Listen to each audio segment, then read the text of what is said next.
Hi, and welcome to another segment of the Skepticule Podcast, the Pearced Off segment with myself, Jonathan M.S. Pearce. So, today I'm going to talk about why normal people believe ridiculous things, and this comes up perennially in conversation. We've heard, if you know the work of John Loftus, about the outsider test for faith, which essentially illustrates that religion is a geographical accident of birth. And it claims that if believers use the same critical powers they use to assess and dismiss other religions and their claims, then they should be obliged to turn those critical faculties on themselves and their own claims. And if they did, as Loftus would claim, they would surely end up dismissing the claims of their own religion as they do others. Take, for example, miracles. If you dismiss the miracles of Satyasai Baba in India, whose miracles are far more attested with contemporaneous evidence than, say, the miracles of Jesus, then why do you believe the miracles of Jesus and not those other better and more frequently attested miracles over in India? So what's interesting to me here is not so much the fact that people do special plead their own religion in this way, though that's incredibly interesting and important, but how this comes about. I will put forward a theory which is fairly well accepted anecdotally and see what you think. I will use an example which I experienced a few years back in Tippling Philosophers, the casual philosophy group that we infrequently hold in the pub. So one particular night, an informal philosophy night that we had, a new member of our group professed to being a Christian of sorts. She believed, it turned out, in the biblical accounts of Noah's flood.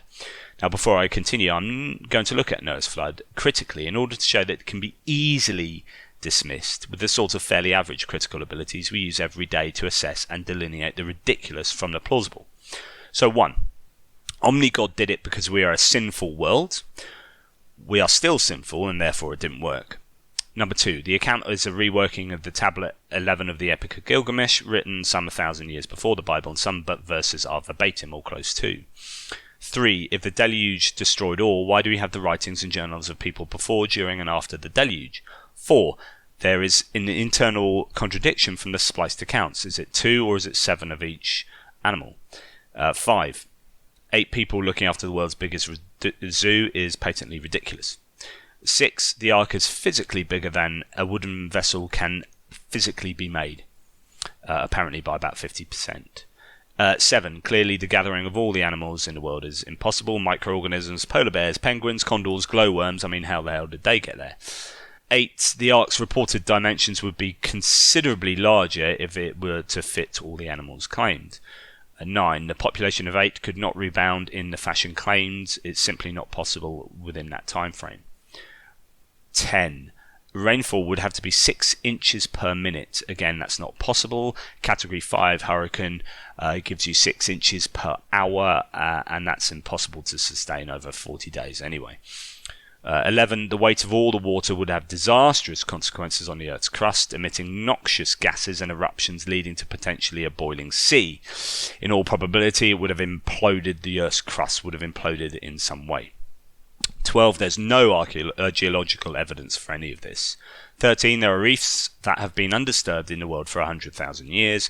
These would have been crushed and destroyed. They were not. Number 14. Lots more evidence of fossil radiometrics and isotopes, etc. mean that the flood clearly never happened. 15. How the hell did Noah actually get all the animals onto the ark without them trying to eat each other or their family, Noah's family? 16. Asexual animals and hermaphrodites are not accounted for. Number 17. Ventilation, food, feces, all these problems on the ark. How the hell did that work?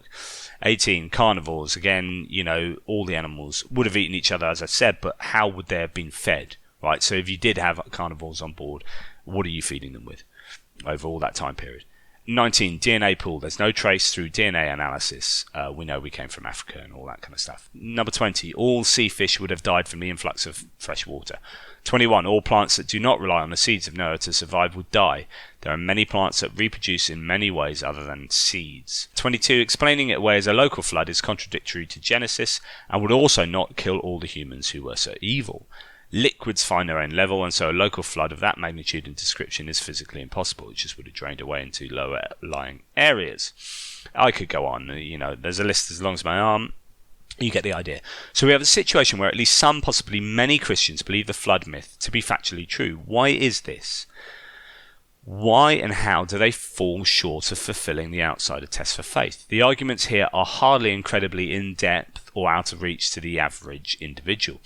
Getting all of the animals of the world onto the ark is just simply enough to dismiss the argument as the claim as a whole. So there are two reasons why people adhere to the claim. One, they do not question such claims at all. Or two, they do question the claims but settle for siding with the more embedded, less consequential claim for their worldview due to cognitive dissonance. Now, both of these phenomena are as a result of childhood education of cultural memories, which I'll hope to show. As anyone who works with children can tell you, children are very gullible indeed. I have stood in front of 30 10-year-old children and have told them in all seriousness that I am the most intelligent person in the world, that I know everything, that I am omniscient like God. They believed me unquestioningly. It was scary. They actually thought I knew everything there is to know. So we have a situation where from birth up through all their formative years, children, both at home and at certain schools, are fed cultural myths such as Noah's flood as factual stories. The problem here is critical, terminal often. What is happening is that children are fed implausible stories before they are taught how to rationalize and how to sort the implausible from the plausible, the patently ridiculous from the scientifically verified. These children are at the most educationally vulnerable point in their lives. And who are the people they trust the most? Who are the elders in their lives whose truths they take on unquestioningly? Their parents and grandparents and their teachers and schools. The children have no hope of being able to decipher whether such claims, as in Noah's flood, are probable or not. They don't even think to question such claims. It's only after these cultural memories are embedded that most children learn about life, about science, about how to tell a lie from truth, about the notion that you can't trust everyone, even those closest to you. Forward wind 5, 10, 15 years and to a lady in a pub talking philosophy and religion. And I say to her, do you believe in the flood myth of the Chinese, where I explain such claims, or the creation myths of the Aborigines, where I do likewise? Of course, the answer was an almost derisory no. Why? Why the special pleading for your Christian myth? I can personally see no difference between the two. I explained many of the above points, to which she said, oh, I didn't realise, or some such similar apology. And when asked why she believed that myth over the others, she had no answer and realised that. She left that night with a few more questions than she came with. What was doubly amazing is she claimed not to have read the Bible for many years, since it had been, quote, shoved down her throat, end quote, as an adolescent. So here we have a Christian believing wild myths without even properly understanding the Bible, and at the same time dismissing out of hand other very similar claims.